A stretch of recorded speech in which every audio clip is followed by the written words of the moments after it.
ናይ ዘባ ማእኸል ኣብ ማሕደርትን ናይ ጣንቋ ወረዳ ማሕደርትን ሃይማኖት መራሕትን ነበርትን ናይ ዝበዓል ሰዋና ዝኾንኩም ከምዚ መድረኽ ኣዳሊኹም ንሕና እውን ኣብዚ ክንርከብ ምግባርኩም ዝለዓለ ክብሪ ይስምዓኒ ንዓኹም ዘለኒ ክብሪ እውን ዝለዓለ እዩ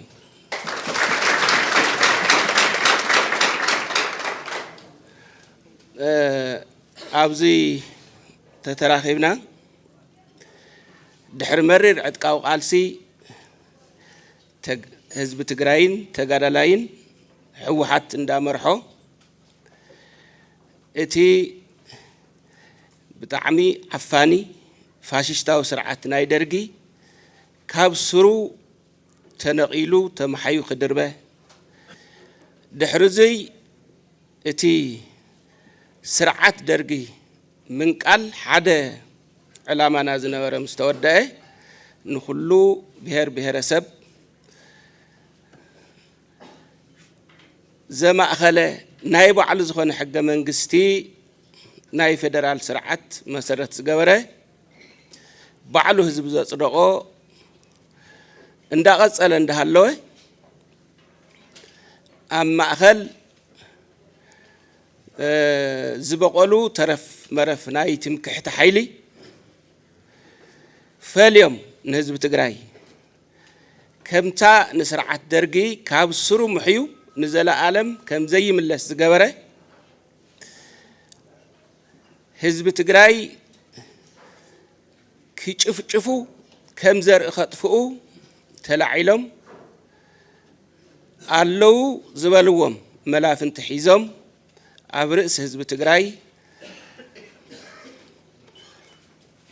ብግፍዐኛታት ዝተፈጸመ ወንጀል ኣብ ህይወቱን ኣብ ታሪኹን ርእይዎን ዘይፈልጥ እዩ ኣብዚ መኸተ እዚ ክንሳተፍ እንተለና ከም ህዝቢ ማእኸሉ ህዝቢ እዩ ካብቲ ህዝቢ ዝወፀ ድማ እቲ ሰራዊት እዩ ሰራዊት ትግራይ ሕዚ ኣብዚ ኮይንና ክነልዕል ተለና መድፍዕ የብሉ ታንክ የብሉ ያው እቲ ዝፈልጦ ባዕሉ እውን ዝወደቦ ኣቀዲምና ሕገ መንግስቲ ኣይነፍርስን ኢልና ጥራሕና ናብ በረኻ ወፂና እና ኣብዚ ሕዚ ግዜ ክንሪኦ እንተለና ከይነሰልጥን ግዜ የብልናን ቦታ የብልናን መሰልጠን ማተርያል እውን የብልናን እንተይ ሰልጠና ክንዋጋእ እንተለና ኣብቲ ዝመርሕን ኣብቲ ዝምርሕን እኹል ክእለት ዘይብሉ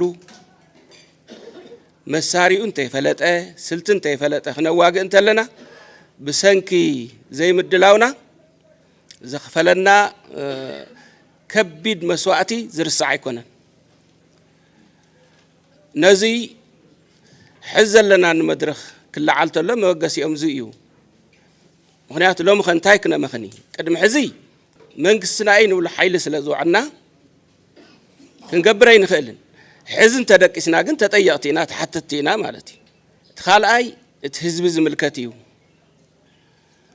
ህዝቢ ጣንቋ ምላሽ ክንመላለስ ከምቲ ከይንደግም ክንመላለስ ይሃልዎ ኣይሃልዎ ደቁ ገዲፉ ኣፍ ገዲፉ ምስ መማሓደርቱ ናይ ዞባ ናይ ወረዳ ምግቢ የጽንሐልና ክዳን የጽንሐልና ጫማ የጽንሐልና ኩሉ ዘይብልና ክርኢ እንተሎ ዘለዎ እንዳሃበ ኣብዚ ኣብፂሕና እዩ እዚ ናይ መኸተና ሕዚ ኩሉ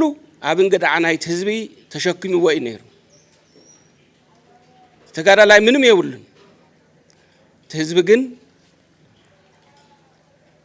ምንም ዘይብሉ ምዃኑ ፈሊጡ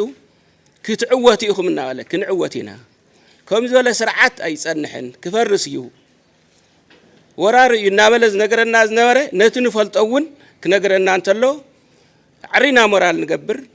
ኣፍታ ጸልማት ኮይና እውን ብርሃንና ተራእያትና ክንዕወት ምዃንና እናፈለጥና ኣብዚያ በፂሕና ኣለና ማለት እዩ ምስቲ ህዝቢ ካብኡ ህዝቢ ዝኸባቢ ጣንቋ ምላሽ ይኹን ዓብይ ዓዲ ተኸባቢ ተቃላሳይ ህዝቢ እዩ ካብ መጀመሪኡ ጀሚሩ ህወሓት ክምስረት ጀሚሩ ናብ ዓወት ዘብፅሕ ካብ ዘብፅሕ ህዝብታት ካብቶም ጀመርቲ ህዝቢ እዚ እቶም ጸላእቲ ኣብ ዋና ሓይሊ ኸኦም ዝራባረው ኣመን ኣብቲ ናይ ጸጥታ ሓይልና ሰራዊት ትግራይ ኣመን ኣብቲ ዋና ሕምብርቲ ናይ ቃልሲ ዝኾነ ህዝቢ እዮም ዝራባረው ዞም ሓሰውቲ ኣርምስሳን ህዝቢ ተንቤንን ጣንቋ ምላሽን እንታይ እናበልዎ ከም ዝነበሩ ትፈልጡ ኢኹም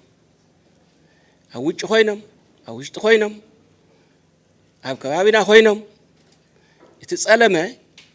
ሕዚ ክንሪኦ እንተለና ድማ እቲ ህዝቢ ጣንቋ ምላሽ ዘሎ ሃይማኖት መራሕቲ ኣለዉ መማሓደርቲ ኣለዉ ነበርቲ ኣለዉ ኣርምስሳ ኣለዉ እዚኣ ብሓደ ኮይኖም ከብዕልዋ እንተለዉ ሓሰውቲ ምዃኖም እኳ ዝፈልጦም እንተኾነ እቲ ከባቢ ሓሰውቲ ምዃኖም ገሊኦም ዘይፈልጡ ክፈልጥዎ ምእንቲ ከዳዓት ኩሉ ሻዕ ይጽልምቶም ይሕሱ ሓድሽ ኣይኮነን ክዳዓት ሓድሽ ኣይኮነን እታ ክንዕወተላ መዓልቲ እውን ዝኸድዑና ነይሮም እዮም ምክንያቱ ኩሉ ሻዕ ዝሓስዎ ብዛዕባ ዓወት ዘይኮነስ ብዛዕባ ነብሶም ብዛዕባ ኣበይ ተሸጒጥና እዩ ነብስና ነድሕን ኢሎም ስለ ዝሓስቡ ተስፋ ዝቆረፁ ብዛዕባ ህዝቢ ዘይሓስቡ መስዋዕት ክንከፍል ኢና ኢሎም ሓንቲ መዓልቲ እውን ሓሲቦም ዘይፈልጡ ስለ ዝኾነ ቶም ከዳዓት ምኽድዖም ስርኸ ይገርመና ሓድሽ ኣይኮነን እቲ ደጋጊሙ በብክፍለ ዘመኑ ዝለዓል ህዝቢ ትግራይ ናይ ምጥፋእ ከም ዘርኢ ቶም ጥንታውያን ጸላእትና እዮም ቀደም እውን ከምኡ ከም ዝነበረ ይነግሩና እዮም ኣብቲ ዕጥቂ ቃልሲ እውን ከምኡ ከም ዝነበረ ንፈልጦ ኢና ኣብዚ ከም ዝበለ መድረኽ ኩሉ ሻዕ ህዝቢ ትግራይ እናሰዓረ ስለ ዝወፅእ ናይ ባዕሉ ታሪክ ስለ ዝኾነ ገሊኡ ህዝቢ እናሰዓረ ይወፅእን ኣይዕወትን ካብኡ ተስፋ ይቆርፅ ኩሉ ሻዕ ትረኣዮ ታ ጀሚሩስ ምግዳፉ ዘይዕወት ምዃኑ ስለ ዝፈልጥ ነቲ ህዝቡ መልእኽቲ ተሕሊፉሉ ዝኸድ እዚ ምስዓር ማለትስ ዓብይ ጎ ምክታቲ ኢሎም ከይዶም እዮም ኢሃፓ ንደርጊ ምስዓር ማለት ኢሎም ትዝሕለፉሎም ከምቲ ናይ ትግራዋይ ኣይኮነን ከም ዝሰዓር ትግራዋይ ግን ከም ዝስዕር እምበር ከም ዝሰዓር ኣይፈልጥን ብታሪኹ ኩልና ተቃለስቲ ንኹን ኣብ ገዛና ዘለና ንኹን እንፈልጦ ተቃሊስና ከም ንዕወት ተሳዒርና ከም ዘይንፈልጥ ጸላእትና ረብሪቦም ባዕሎም ከም ጨው ከም ዝሓቁ ባዕሎም ከም ዝፈርሱ ንሕና እውን ምቹ ግዜ እንዳመረፅና ከም ንስዕሮምን ከም ንዕወትን ኢና ንፈልጥ ህዚ እውን እቲ ዘለና መማረፅ እንታይ እዩ እንተኢልና ህዝብን ሰራዊትን ሓደ ምዃን ምምሕዳር ናይቲ ህዝቢ መርሓ እዩ እቲ ሰራዊት እውን መርሓ ኣለዎ ብሓደ እንዳተራኸብና ፀገምና እናፈታሕና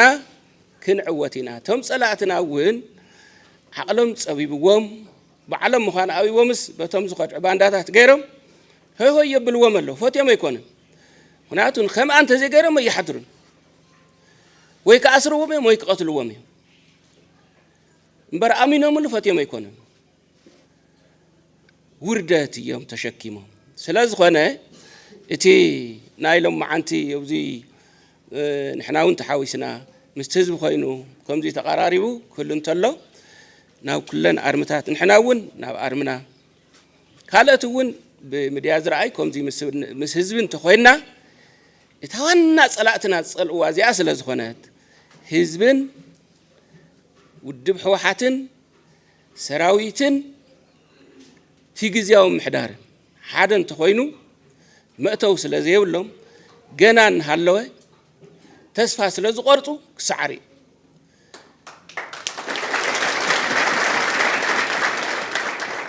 ቀፂሉ ከም ህዝቢ ካብ ኩለን ክልላት መሰሉ ዝተገሃሰ ባዕሉ ናይ ባዕሉ من محدار مسؤول استجاهسه جزءاته استحدقه أفتى استحدقه جزءات زلوا ناس عزيوت حزب لنا ناس عزيوت جزءات لنا ناس عزيوت حزب لنا جزءهم تحدقهم حرشهم تحدقهم عاوزي عبدون كان زقمتو تفانا قلت لونا نام ربتهم كمل سلوا جزءاتنا نام ربتهم كمل سلوا ناس عزيوت حزبنا ناس أكوت اللو إتا سممع سلام بحق من قسم مسارات إزي أنا ممسعيا بسلام من قدي نقبرها قدمون وقاين فتون عين دلن بسلام من قدي نملسها تقرس جزاءات يلان عبتين داز نبر تفانا على حزبك كلنا يولون نسعى زي وص حزبك كلنا يولون نسعى كنوصاين نسعى كنوصا دما بسلامه من قدلنا نخدلنا فريحم تزي كوين خملسلنا جزاءاتنا ز حزه انت فريح راح يزملسلنا انت زي فريح ما انت كوين خملسلنا يعندرلنا با كي يعندرلنا فريح ما انت خملسلنا مس حزبنا خوينا تاتو فرح حزبنا يا ساط انا خيرنا هنقصلينا اتي ابزلم معنتي كم زي ترخيبنا مزتاينا دقيمه يمسجن تقراي تعوت